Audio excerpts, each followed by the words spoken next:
Men and Women's Fashion in the 1920s by Lindsay Seagraves. The 1920s, probably the most daring decade for men and women, lots of changes and lots of new trends that were going to be made for the future to come in the fashion world. In these years, women really wanted to be able to be comfortable in their clothing just as men did. They felt as if they could be more open and free to what they wanted to wear, just like the men and women were able to do. Women took up smoking, took more pride in their sexuality, equality of what men were allowed to do, which led to them wanting freedom of attire. Many women believed that in order for them to have the same opportunity in the workforce as men, they needed to appear more masculine and not as much feminine.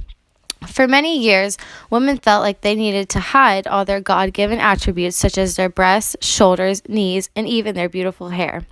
They finally went against what the norm was, and therefore women's skirts rose up high to the knees, and their hair was cut short in the boyish bob. Women also started smoking and drinking in public and seemed to not really care anymore if it made them look bad. They wanted to be equal with what the men were allowed to do. The waistline of the dresses dipped to the hips and were much shorter than before. Women wanting to be more equal with what men were allowed to do became known as the flapper. The boyish flapper look was definitely something that seemed to be in. Pajamas were worn to bed and not the normal night dresses. The fashionable body type was thin rather than slim and showing almost the bones. The body had to have slender legs, flat chest, and twiggy legs.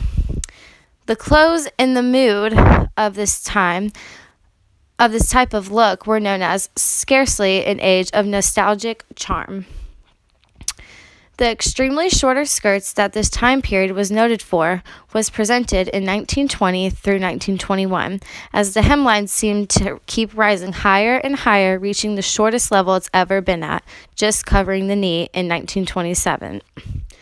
Women were determined to make a statement. Gowns of the 1920s seemed to carry out a theme of daytime dresses.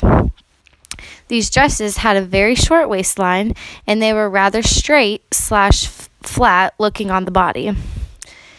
Being that the typical body figure was slim, women enjoyed wearing these throughout the day, shopping, working, or just a casual stroll through the city or the park. Women felt very powerful in these gowns and very confident in them. Women wanted to become sassier and wanted to get away from the dull and boring styles that they were used to. Men sort of had a different fashion look as well. The men always dressed very formal, no matter what the occasion. They seemed to always want to look their very best. They would wear three-piece suits with a suit jacket and no collar.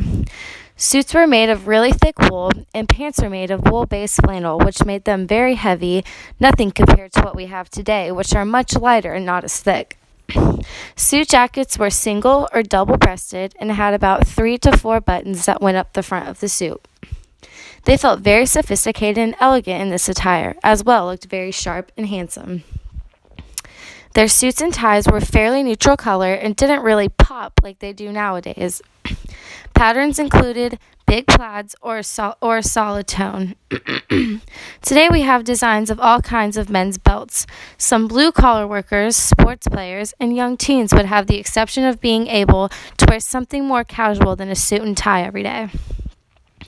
The men had more of a slim-fit attire in the 1920s, but that seemed to change towards the 1930s when they started wearing a more boxy and loose clothing. The men and women's fashion in the 1920s really made a statement and sort of set the mood for the next decade of fashion. Fashion has always taken a big interest to me, and I love to go through each time period and see what all kinds of fashion statements were made. Some fashion statements back in the day have made a comeback in today's society, and I know I love that and enjoy that. I definitely am a fan of vintage fashion. I can't wait to see how drastically the fashion will change as we get older and we get to see what our children and grandchildren will dress like. Thank you.